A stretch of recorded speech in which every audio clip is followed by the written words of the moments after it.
Chantal, bienvenue à la table de C'est à vous, aux côtés de Bertrand Chameroy qui nous arrange. Et dans un instant, à votre droite, une jeune chanteuse ultra talentueuse et absolument fan de champignons au point d'avoir fait des études de mycologie et d'avoir choisi le champignon comme emblème de son nouvel album Consolation. Bienvenue Pomme sur la scène de C'est à vous. On parle dans un instant de cet album et de votre passion champignon, mais d'abord on vous écoute nous interpréter Jardin, accompagné de vos musiciens Pauline Denise au violon, Corentin Olivier au clavier, Clara Oulieu à la batterie et Théodora de Lièze à la basse. C'est à vous.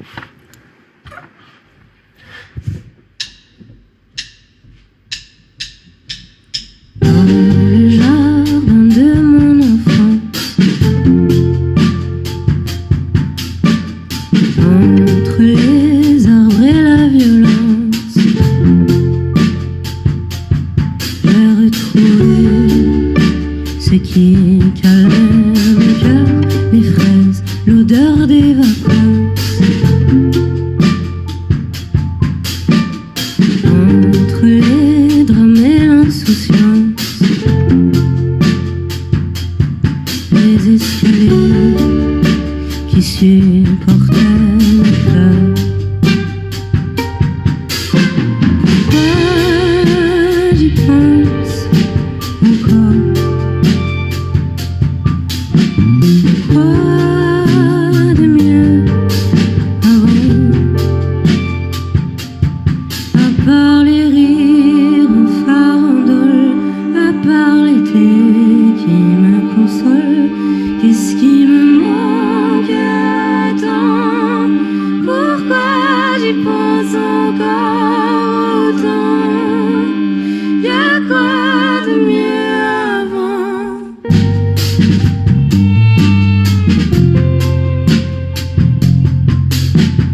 Sur les toits du sud de la France,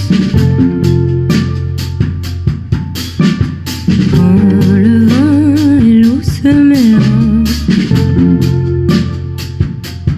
là sur les lèvres de ceux qui parlent fort, leur voix, leur loi me dérange. Il revient toujours ce même goût de rance, le temps des rêves qui jouaient avec la mort. Pourquoi j'y pense encore? Quoi de mieux avant? À part les rires en farandole, à part l'été qui me console, qu'est-ce qui me manque tant? Pourquoi j'y pense encore autant? Y'a quoi de mieux avant?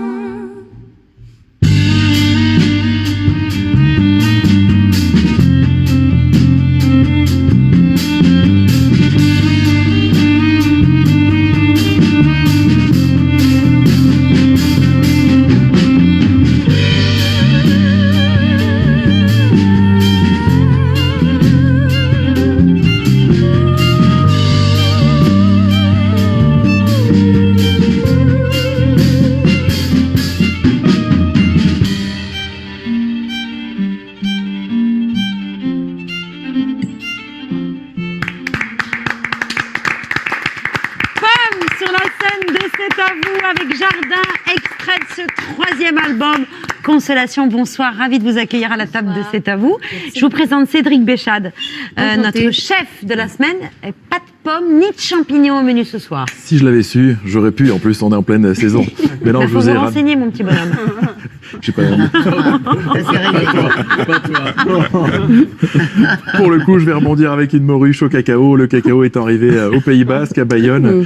Une huile de verveine qui va aromatiser tout ça. Et j'ai acidulé la morue dans ce mariage de salinité. Comme on aime, c'est du relief, comme au Pays Basque. Merci Cédric. Merci. Qui rebondit sur une morue. Ça, c'est bien la première fois que j'entends ça à la télévision. Consolation, votre troisième album. Et vous donnez la définition du mot consolation, Pomme. Soulagement apporté à un chagrin, à la peine de quelqu'un, et il y a bien quelque chose qui vous console, vous, c'est le champignon. Ouais, c'est vrai. C'est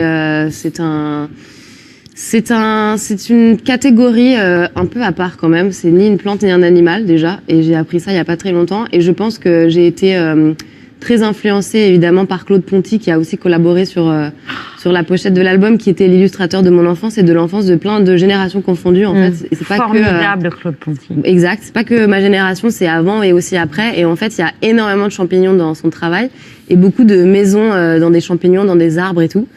Et c'est vrai que j'ai toujours eu, ça m'a toujours rassurée. Je pense que c'est le fait que c'est un règne et un royaume à part et que c'est à la fois petit et en même temps j'ai l'impression que quand on commence à s'y intéresser, nous-mêmes on se sent petit et on sent qu'on appartient à quelque chose de plus grand. C'est comme tout l'univers, les galaxies, mais les champignons, je trouve que c'est assez fascinant. Il y a un petit univers féerique un peu aussi dans cet album. Ouais, bah forcément le champignon c'est lié aussi un peu à l'imaginaire. C'est aussi Alice au pays des merveilles, c'est aussi les Schtroumpfs même, et c'est aussi plein de figures de l'imaginaire quoi. C'est plein de symboliques. De dessins animés, de choses qui sont liées à l'enfance. Et c'est un album qui parle beaucoup de l'enfance, en fait. Patrick. Vous signez une chanson B. Oui. Comme Barbara. Exact. Chanteuse qui compte beaucoup pour vous. Et une chanson en particulier.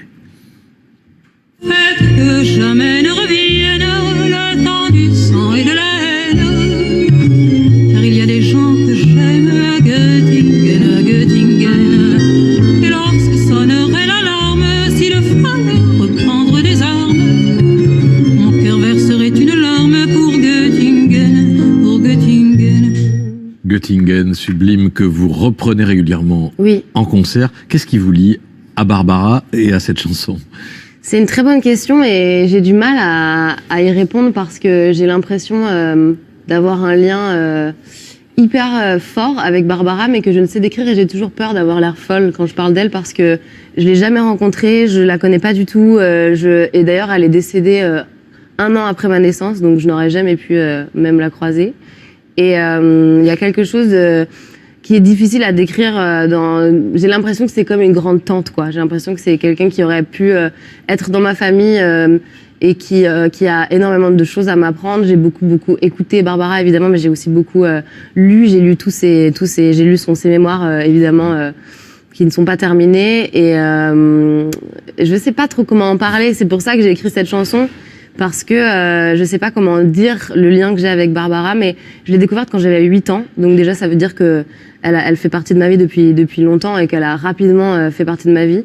Et c'est pas mes parents, c'est ma professeure de chant de quand j'avais 8 ans qui me l'a fait découvrir et qui m'a fait chanter Göttingen.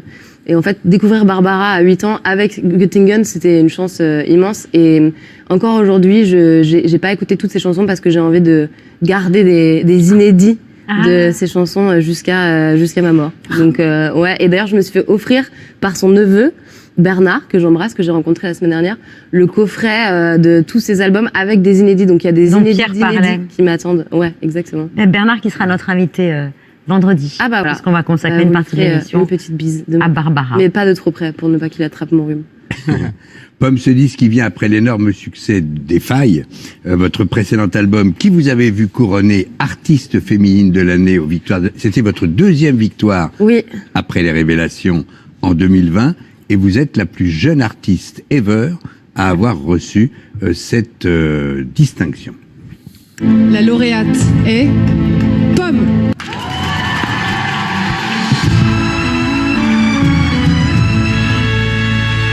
Je pleure jamais, d'habitude dans la vie. Il y a plein d'amis qui m'ont jamais vu pleurer. Mais là, c'était une année trop étrange, c'était une année trop intense en bonheur et aussi en déception. Je crois que je peux dire que ça a été l'année de la faille parce que c'était n'importe quoi. Merci à tous, je ne sais que dire d'autre à part que j'espère que cette industrie sera de plus en plus safe pour les femmes et que cette nouvelle génération de femmes saura s'imposer et renverser les codes qui sont pas toujours faciles pour les femmes. Merci beaucoup pour cette victoire. Merci. Ah ouais, un moment inoubliable de bonheur, mais qui vous fait pas oublier les sujets sérieux. Bah non, parce qu'en plus, ce jour-là, j'avais sorti une lettre dans Mediapart. Dans Mediapart, exact, que j'avais écrite, que j'avais exprès sorti le jour des victoires pour qu'elle puisse avoir le maximum d'exposition possible. Et je m'attendais pas du tout à gagner cette victoire. Et c'est vrai que c'est trop bizarre ces moments-là. C'est ce que je disais à ma voisine de table que Chantal, en fait Chantal. Mais en plus, je suis allée l'autre jour au théâtre voir la pièce d'Edouard Baird et apparemment c'était ton décor. Oui, c'est mon décor. Bah voilà. Et il a parlé de toi toute la soirée. Mon décor. Exact. Oui, Et du coup, je te connaissais sans t'avoir rencontré. Et bah voilà, maintenant on mange à la même table de la morue. Au cacao. Mais j'adore, on revoit en boucle les images de moi qui me met à pleurer au 8h de la musique. Mais c'est des moments trop bizarres parce que il faut à la fois essayer de vivre l'instant et en même temps il faut remercier, oublier personne et on est en même temps regardé par des millions de gens et tout. Et c'est vrai que c'est très dur. Bah, c'est bizarre. Et la première année, donc l'année d'avant, ouais, j'étais carrément. Je me souviens que mon chef de projet de Universal, il était à côté de moi et il m'a dit, je me souviendrai toute ma vie que tu étais comme ça. Juste avant le truc et que tu lisais ton discours que tu avais préparé sur ton téléphone et que j'appuyais sur mon téléphone pour pas qu'il se bloque parce que j'avais tellement peur d'être appelée et de devoir lire mon discours et de devoir faire mon code à la télé sur mon téléphone que du coup je faisais comme ça sur mon téléphone et il me dit moi je me souviendrai de ça toute ma vie quoi. Et c'est trop bizarre, c'est des moments étranges et à la fois incroyables et oui, j'ai essayé en tout cas de balbutier un espèce de discours plus ou moins... Oui, mais comme vous aviez eu l'intelligence de sortir la lettre ouverte à Mediapart le jour même, on a pu parler de ces sujets, de tout ce qu'il fallait encore faire pour préserver les jeunes femmes et les femmes. Consolation, c'est un cadeau pour Chantal Latsou. Vous serez... Avec la tisane. Ah oui, la tisane aux champignons. C'est gentil. Mais quand ça soigne les rhumes. Je vous la distribuerai après alors. Merci beaucoup, chère Pomme. Et vous serez en tournée à partir de janvier 2023. Oui. Et au Zénith de Paris le 16 novembre 2023. Et oui. Bah oui, ça va durer un petit temps. Mais d'ailleurs, je commence même ma tournée la semaine prochaine aux États-Unis. Ouais.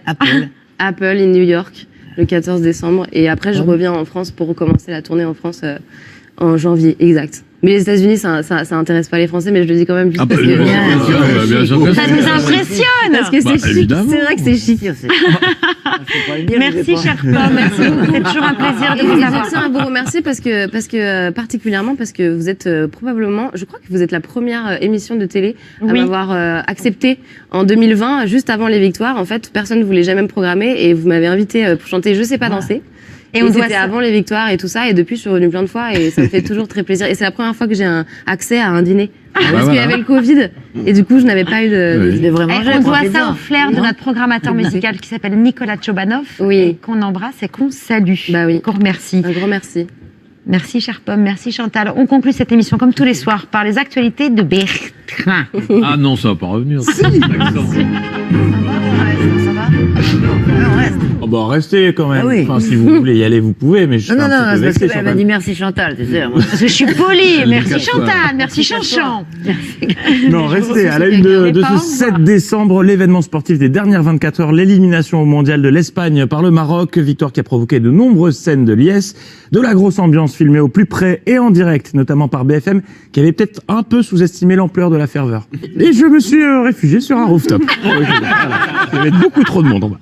Niveau couverture, C'est à vous n'était pas en reste, puisque nous avions dépêché Louis Amar sur les Champs-Élysées, Louis qui était à ça de faire un duplex. J'étais à ça. Eh oui, c'est aussi ça, C'est à vous, l'ambition de CNN et les moyens techniques de FR3 Auvergne en 1993. Sport toujours avec l'autre compète du moment, notre Coupe de France de la droite, qui est pas mal boycottée, mais simplement pour des raisons de manque d'intérêt. Le Congrès des Républicains, égalité oblige. Après Éric Ciotti, hier, place ce soir à son adversaire Bruno Retailleau, qui lui aussi proposait un échange avec ses militants. Et Bruno a mis le paquet en ouvrant son intervention avec un clip digne des plus grands blockbusters. Vous êtes le cœur battant de la droite. Vous êtes le cœur ardent de la France. Ensemble, faisons battre nos cœurs français pour la droite et pour la France. Ouais, chialer. Bonsoir. Bonsoir. Un clip à l'américaine, mais une mise en scène à l'armoricaine. Bruno Retailleau, une blague qui a bien 28 ans. Bruno Retailleau qui s'adressait à... Mes amis. Mais les amis. Eh oui, les amis. Coucou les amis, c'est Nono. Debout les zouzous, Bruno Retailleau, visiblement fan des Inconnus, dont il a repris le fameux sketch des chasseurs. Ah bon ? Il y a deux types de rassemblements possibles. Il y en a un bon, il y en a un mauvais. Voilà, parce que le bon rassemblement, il rassemble et il fait 4%, alors que le mauvais rassemblement, il rassemble pas, mais il fait quand même 4%. Et à l'approche du second tour, Bruno Retailleau veut montrer qu'il est l'homme de la situation, quitte à en faire des caisses. D'ailleurs, c'est un peu curieux parce que j'ai dans les pattes des milliers de kilomètres, des dizaines et des dizaines de réunions, mais je me trouve en forme ce soir. Là, je serais prêt à prendre pas mal d'entre vous. Il y a des jeunes qui sont en face de moi sur un footing. Je crois que je tiendrai bien la distance. Ah bah vu comme il court après les électeurs de Pradier, tu m'étonnes qu'il soit pas dégueu en footing. Et paf, dans l'actu. Pour le reste, on a appris tout un tas de choses sur le candidat. On a découvert le retaillot intime. Rural, hein. Donc je marche au pas de paysan.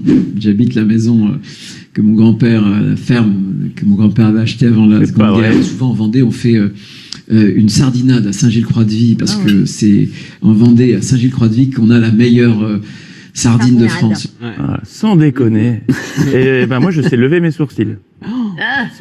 Mais individuellement? Oui. Oui. Oui, voilà. Dans le reste de l'actualité, l'Assemblée nationale, alors, où on a totalement lâché la rampe, enfin je veux dire encore plus qu'avant.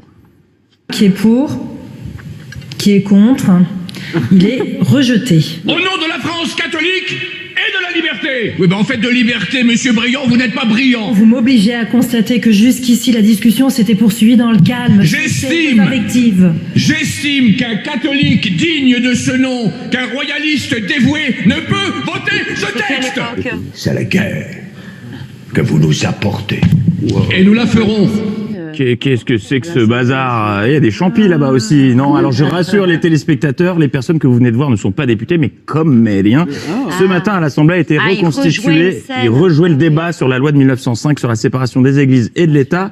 Cette scène a donc été réalisée par des professionnels, mais des professionnels qui étaient un peu largués sur certaines répliques. Ah, vous auriez l'air fin sans soutane, monsieur l'abbé. C'est à qui? C'est à toi? C'est à toi, Gérard. Non, moi j'ai fait ma réplique. Je sais plus à qui c'est. Bon, c'est pas grave. Un événement retransmis en direct sur LCP qui sait poser les bonnes questions. Vous avez regardé par exemple les débats de l'époque pour vous imprégner un petit peu du personnage que vous avez joué? Non, pas du tout, parce que où les aurais-je regardé? Voilà, puisqu'il s'agit du débat de 1905.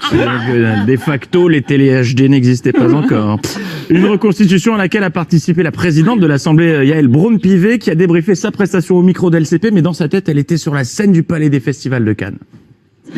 Ah mais c'est un moment extraordinaire, beaucoup d'émotions, beaucoup de bonheur parce que c'est l'aboutissement d'un projet dont j'avais rêvé et que là, grâce à mes équipes, grâce à la Comédie Française, nous avons pu le réaliser. Et je remercie mon agent. That's true that there is so many angels in this hémicycle.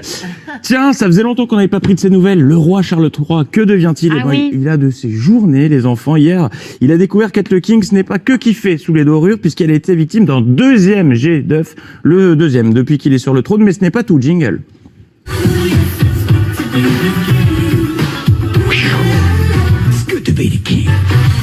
Qu'il a également porté une tenue traditionnelle sikh et il avait l'air ravi de le faire. Il a passé la cérémonie à regarder sa montre en se demandant ce qu'il foutait là.